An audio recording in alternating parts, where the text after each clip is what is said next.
All right, guys, how you doing? This is Mike Ronsisvalle. Super glad you're with me here on Wellness Wednesday once again.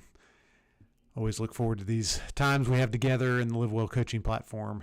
Got a great Wellness Wednesday for you today, and just want to encourage everybody as you're tuning into this and you're watching this and you're investing in it. Just make sure that you tell people about what we're doing on Live Well coaching. It's just a huge resource for people. And I want to make sure that we're always kind of pushing on allowing people to have access to what we do and to our whole process. So, just tell your friends, tell your family, tell everybody on social media what we're doing, the good pieces of Live Well coaching that you're inspired by and that you're connected to, because that's a large part of us getting information out to people that will help them get healthy and stay healthy. And that's really our goal in all of this, is to be a resource for people just like you. So today I started to think about just some sessions I've had maybe in the last, few days, and talking to so many people that are just stressed, burnt out, overwhelmed. And I think our world is so overwhelming. The way we live is so overwhelming that we just get bombarded with all the noise. And you think about your life, right? I can tell you about mine. It's constant, 24/7, and I do a decent job of it a lot of times, but there are moments where, the noise just gets to me and I get distracted.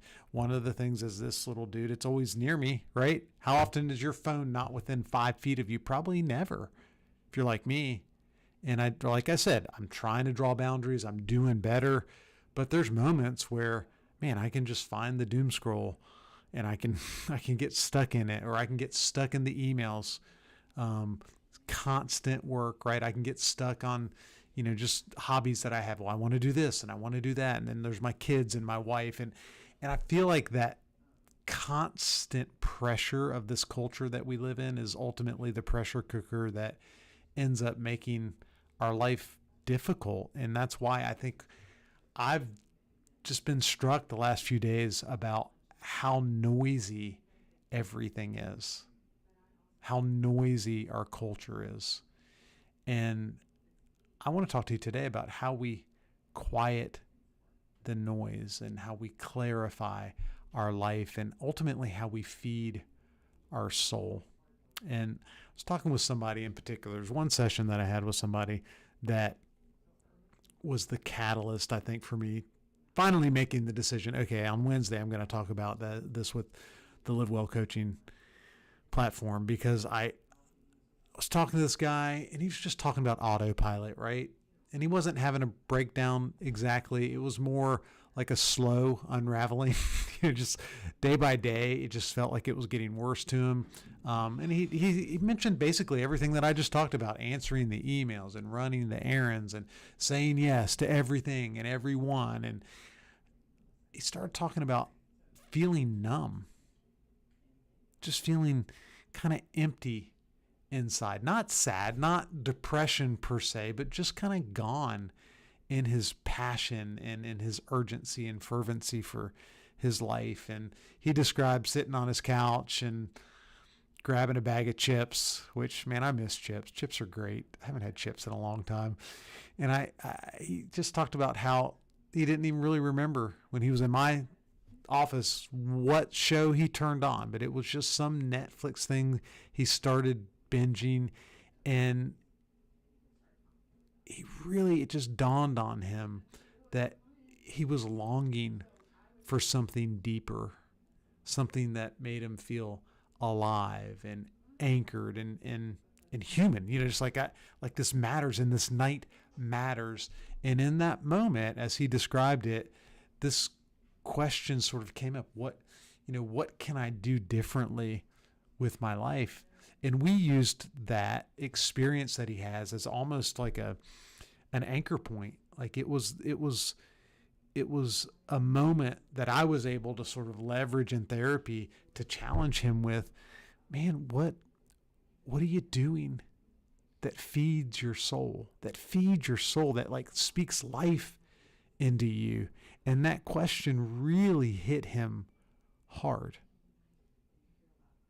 And it was striking for me because he got emotional. He wasn't like crying his eyes out, but it was just sort of this realization that, man, I'm just grinding every day and I'm not engaging things that feel meaningful and valuable. And I want you to know that that session I had with him was representative, as a metaphor for sessions that I have with people over and over and over again, especially the last few years. And honestly, it's a question that I've been asking myself for the last few years. Like, how do I feed my soul? How do I put myself in environments that speak life? And from the moment we wake up, guys, we're really choosing. We're choosing. I mean, think about your day. You're choosing what to wear, what to say, what to do. And some of those decisions feel tiny. They feel meaningless, but that's honestly the trick, because it's the small decisions every day that become the fork in the road. And, you know, here's my thought. Do you ever get to the end of a busy day and you lay your head on your pillow after just binging on chips and Netflix and asking yourself, like, what in the world did I just do? And if that's you, and that's your experience, like, I don't even, like, why did I make the choices I made? And why does it feel like just such a grind? And why does it feel sort of boring? And why does it not feel alive? And why do I not feel alive? That's the soul starvation that I'm talking about in disguise. And it's what happens when we're always producing and always pleasing and always scrolling and always reacting to the stress, but never choosing with intention. And so the way I want you to see your life at this point is as a fork in the road. And I want you to see it maybe not as a dramatic fork in the road, but I want you to see every decision as like just quiet choices.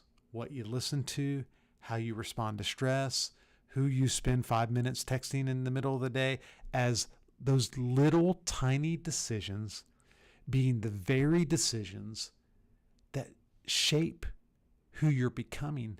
And they shape like your sense of self in this world. And in some ways, they are either starving your soul or they're feeding your soul. Those little decisions every day. And I want to be very careful at this point, because I don't want to over spiritualize this. And I don't want even the language of feeding your soul to turn some of you off to say, well, look, man, I'm practical and I can't be so heavenly minded. I'm not any earthly good. And feeding your soul is not about being hyper spiritual. It's literally just about noticing, does this choice that I'm making right now help me feel passionate? Does it help me attach to a sense of deeper meaning and purpose in my life? Does it make me feel more grounded and more healthy and more like myself? Or does it pull me further away from who I want to be, minute by minute, moment by moment? So metaphorically, go back to my client on the couch with a bag of chips, watching some stupid Netflix show. And trust me, I can binge on some Netflix, man. It's fun. You get into it. It, like, the way it just keeps starting. I mean, how dangerous is that? Like, you get done with one episode and the next one just starts. It was ingenious. Whoever came up with that around the conference table at Netflix was an amazing thinker, because that just pulls us in. And I'm not hating on you. I'm not hating on myself. I'm not criticizing you. I'm just telling you that it's those decisions that shape your life, right? And so am I gonna sit and doom scroll, or am I gonna get off the couch and take a walk? Am I gonna mindlessly text with someone that really doesn't even mean much to me? Or am I gonna watch a sunset? Like, those are the questions that we have to ask ourselves every day. There's an intention to our life that we all need to engage now more than ever. And it's because of all the technology. It's because of how we're living our lives. It's because of how quick and fast and dirty we have to do things. And that is the human experience. And I'm challenging you today to make the decision to be more intentional. And I just have so many stories, man. I worked with a woman, and she told me a few weeks ago, I haven't read a real book in 5 years. And this, like as she described it, she loved reading. It's not that she didn't like reading. She looked back at her life, and she's like, one of the things that I look back fondly to are those moments where I would just curl up with a good book and kind of lose myself in it, or learn something. And she described that, and she talked about missing the stillness. That kind of struck me because, like you, I read most of my stuff on an iPad, on my phone. Sometimes I'm just listening to books, like I'm trying to get as much in as I possibly can. If you guys have Audible, like you can put that Audible on like 1.5 speed. So it's like, I'm going to listen quicker because I want more information. I want it quicker. I've got to get through this. And she talked about just missing those still small moments. And I connected with that. I was like, yeah, I remember that. I remember books. You remember books? They're great. Like there's something different about allowing ourselves just to take time. But every time I have a free hour, I'm not curling up with a good book. I can tell you that right now. I'm checking emails. I'm doing errands. I'm doing something that isn't ultimately feeding me. And I want you to know that our souls aren't starving because we just don't care. Our souls are starving because we're literally not stopping long enough to feed them. So picture 2 lives, okay? One begins the day with stillness, like getting their body moving, eating a good healthy breakfast, and over time, what happens? That person becomes clear-headed, emotionally grounded, less reactive. There's a guy that I follow. I've told you guys about him so many times, Andrew Huberman. I watch his podcast. I listen to him all the time. One of the things that I'm just obsessed with is how regimented this guy. He's a Stanford neuroscientist. I think he's maybe even a retina specialist. He knows everything about everything. And if you listen to his morning routine, it's awesome. I mean, he gets up, he gets sunlight in his eyes. He walks outside. Not because he's trying to get exercise, because he wants to take a moment and allow himself to experience the world. Then he does a cold plunge, and then he exercises, and then he eats a good healthy meal. And think about that guy, the Huberman-esque guy, and then think about this other person. Numbs the morning with social media. And I'm going to challenge you. How many of you get up every day, the first thing you do is grab your phone and start scrolling? I think it's a percentage of us that do that. I really do.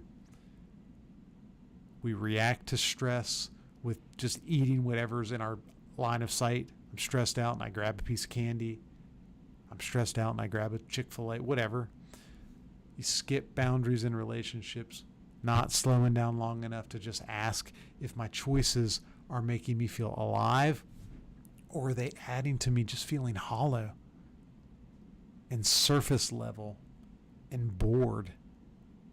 And so I'm telling you, the difference between the Huberman guy and that other guy I just described is not character. It's not like their desire. It's not their innate desire to feel meaning and purpose.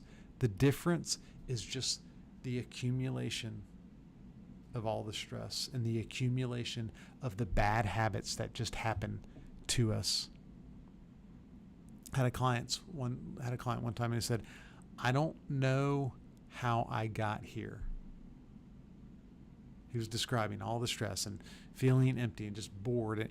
I don't know how I got here. And I'm telling you, I hear that so many times. I never meant to. I never meant to end up here.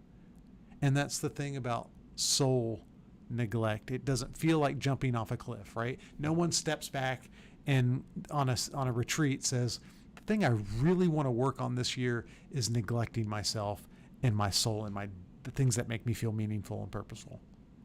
I mean, it's never happened in the history of the world. No one's ever said, I want to pursue monotony.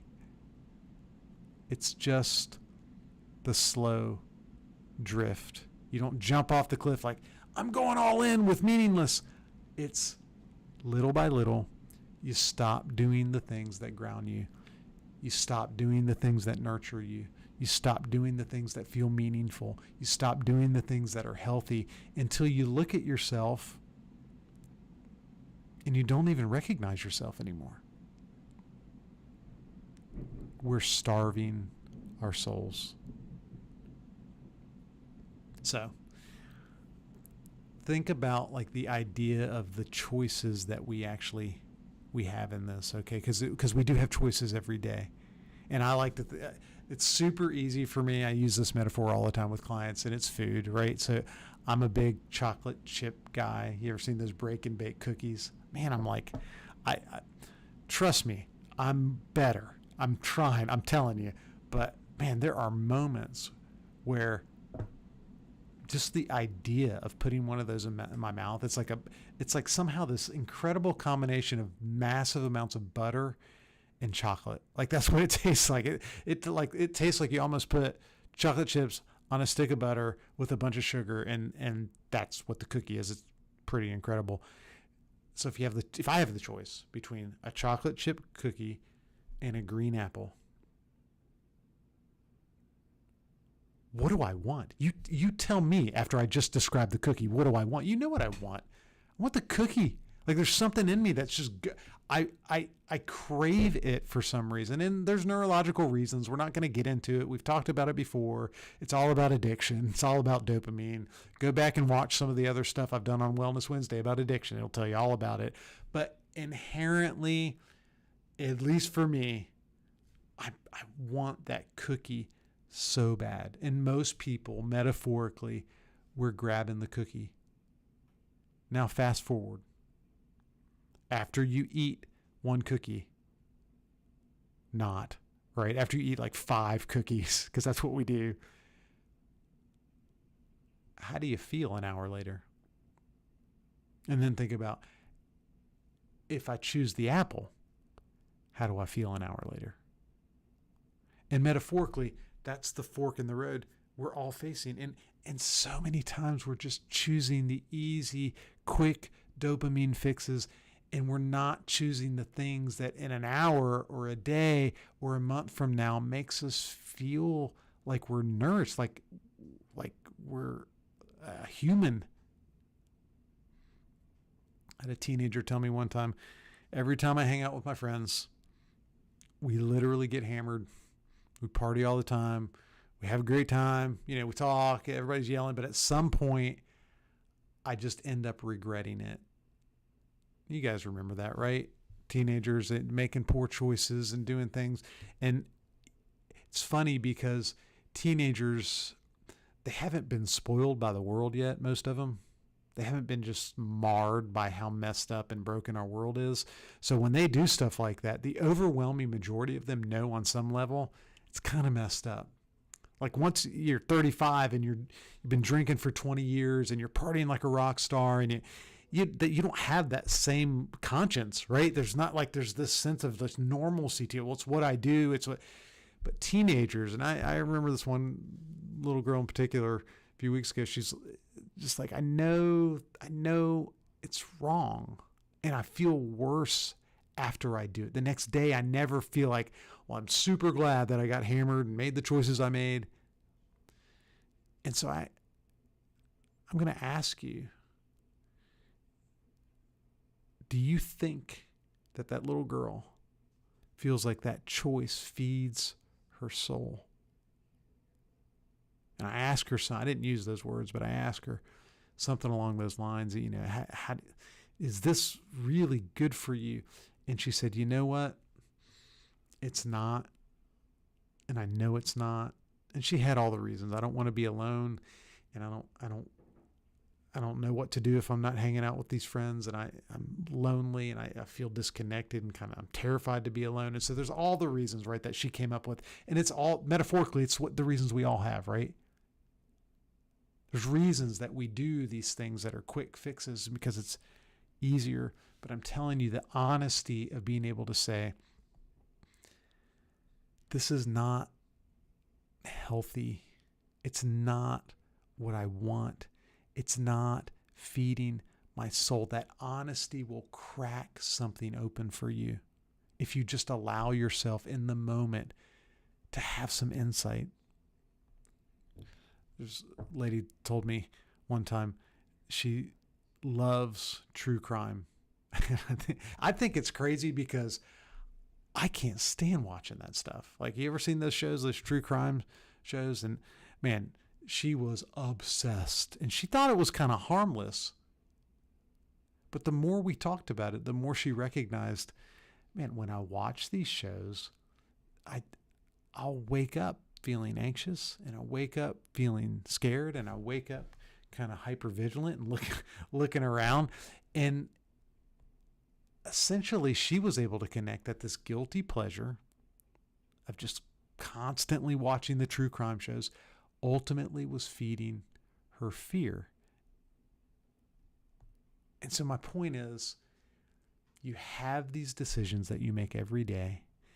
Many of them are indulgent, but I'm asking you to look at the consequences of your choices. Like, are the things that you're doing creating the negative emotion that then drive you to do those things more? Does that make sense?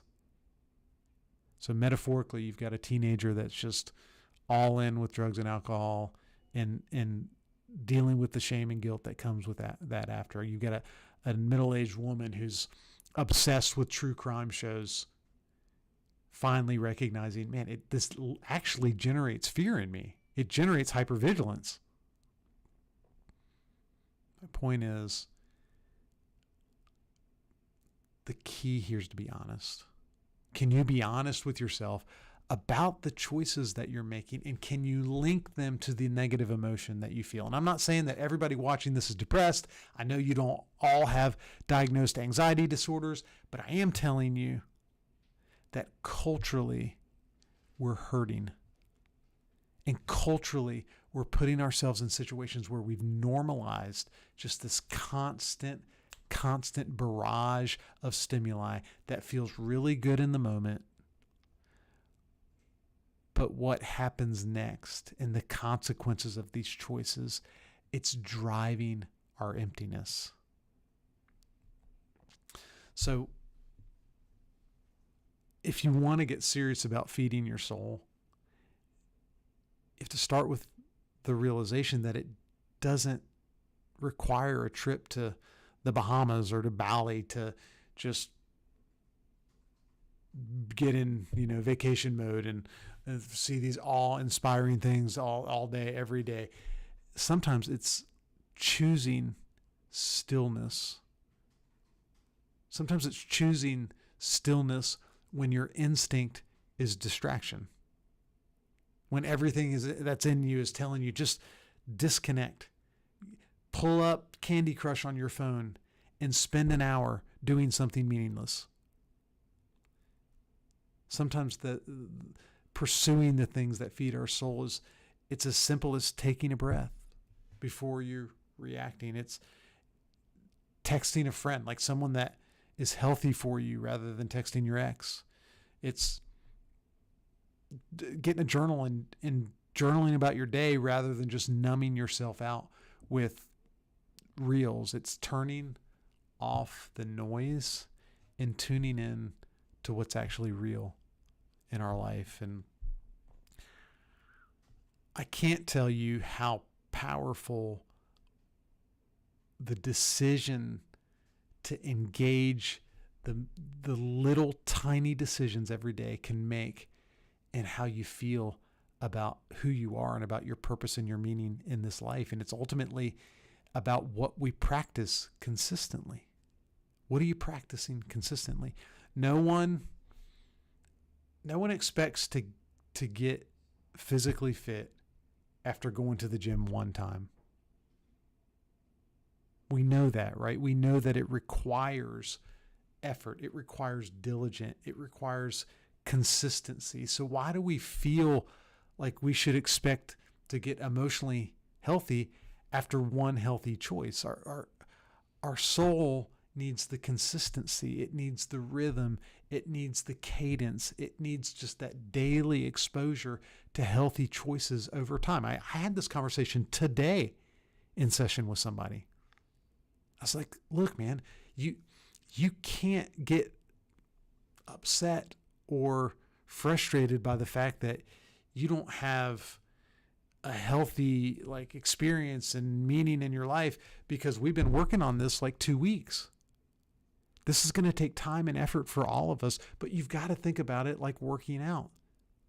If you go to the gym one time and expect to look like a Greek god when you walk out of the gym, you're going to be disappointed. If you practice some healthy things and make some healthy choices, for a couple days, it's unrealistic to think that you're able to turn off that dopamine crave instantly in your brain. So you've got to be willing to do the things that make you uncomfortable in order to ultimately pursue the things that will make you feel comfortable and alive and whole. And so I go back to the rhythm. I go back to the pattern. Go back to the metaphor of working out. Go back to, man, here's what I'm committing to. Let me write it out. Let me write out my plan. I do this all the time. I'm going to push for a day, then I'm going to pull for a day in the gym, and then I'm going to rest. Right? And I have that cadence. I know what's coming. I know that I need to lean in to help the healthy patterns. And that's the way I'm going to start to feel better and better and better physically. And obviously, this is a very spiritual pursuit, right? There's stuff if you're a Christian, it's all over the Bible. Just the idea that you don't instantly reap a harvest. You can't grow weary in doing good. That's the actual scripture. Don't grow weary in doing the healthy things. And that biblical principle is reflected in neuroscience. So repetition is what builds the neural pathways. Practicing peace creates what? Chaos? No. Practicing peace creates peace over time.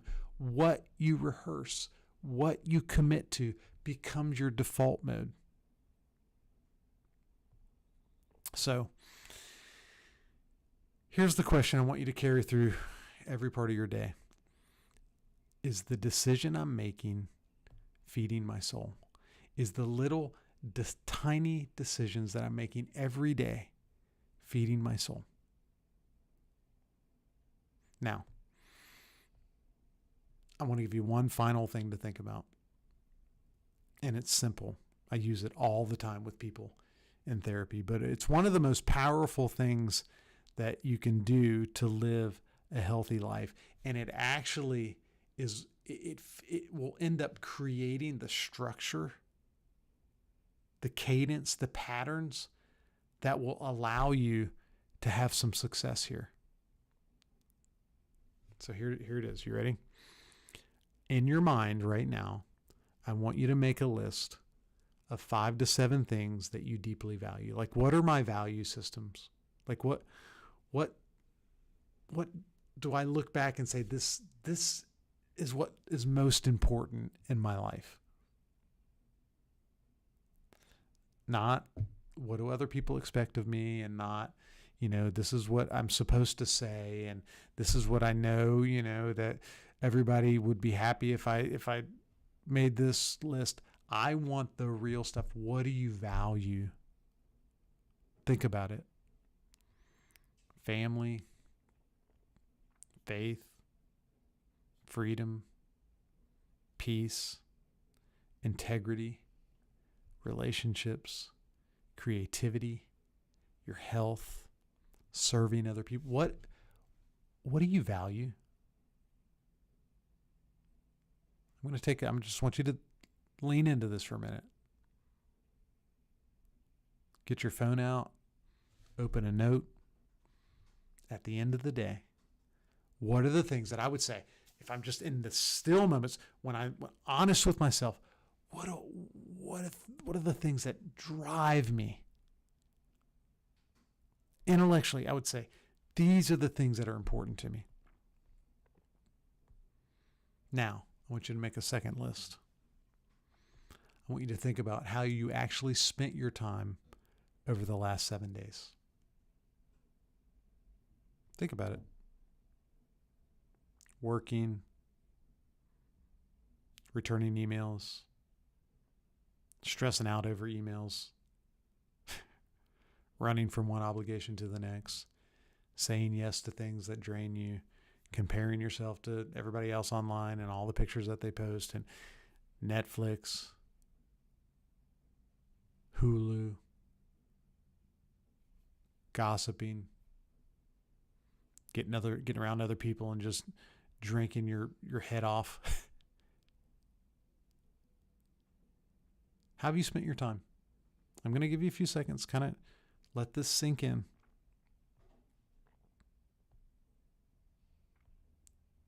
So challenging, guys, right? Because you know what's coming next. Now I want you to compare the two lists. Does the way you're living reflect what you say you value? Are the choices you're making every day consistent with what you say is the most important things in your life? Some of you say when you're honest about it, you're like, man, my family's the most important thing in my life. My kids, I'm passionate about my kids. I love my wife and I love my husband. I want to be the best employee I can possibly be. I want to be passionate. I want to be creative. I want to be the healthiest version of myself I can possibly be. And then you're comparing your two lists. You're like, wait, a guy who says being healthy is top 4, but has spent his time eating a bunch of junk food, sitting on the couch, watching TV, not moving his body.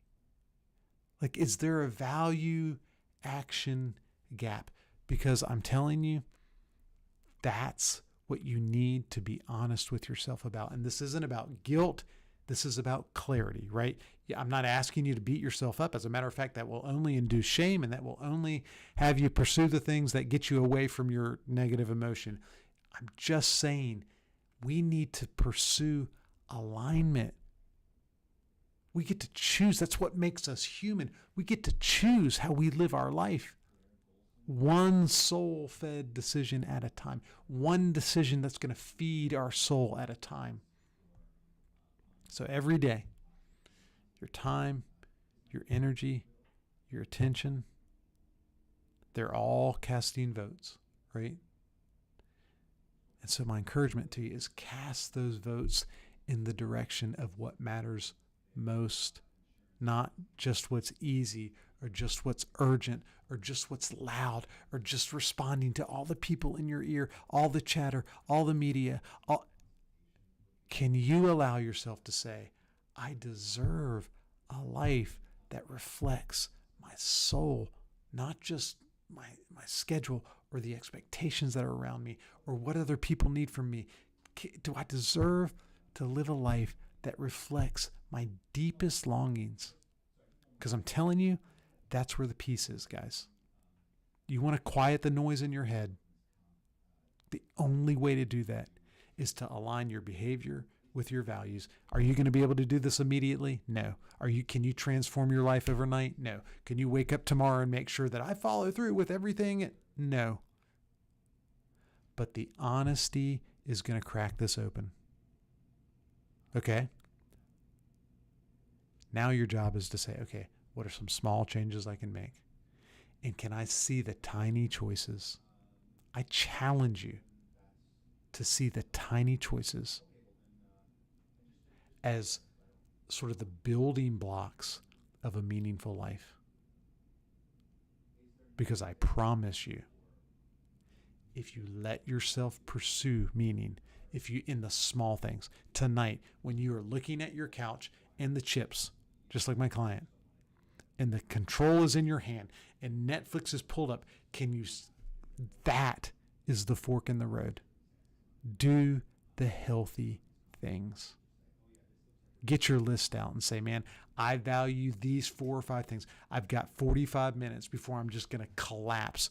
What can I do to build me, to nurture me, to where when I wake up tomorrow, I'm going to feel like I'm doing things that make me feel alive. Because again, guys, that's the path to peace. All right. Thank you. I know it's tough to have somebody sitting here pointing out the things in your life that you need to change and that we all need to change. And I want you to know, I'm not talking at you. I'm talking with you. I'm talking to myself. I'm talking to all of us, right? So just know my heart in it. And it really means a lot to me that I have the opportunity to speak into people's lives. So thank you. Thank you for being here. Thank you for being present on the Live Well coaching platform. And man, I'm just excited about what we're all doing, the changes we're all making to get healthy and stay healthy and live well. Have a great day.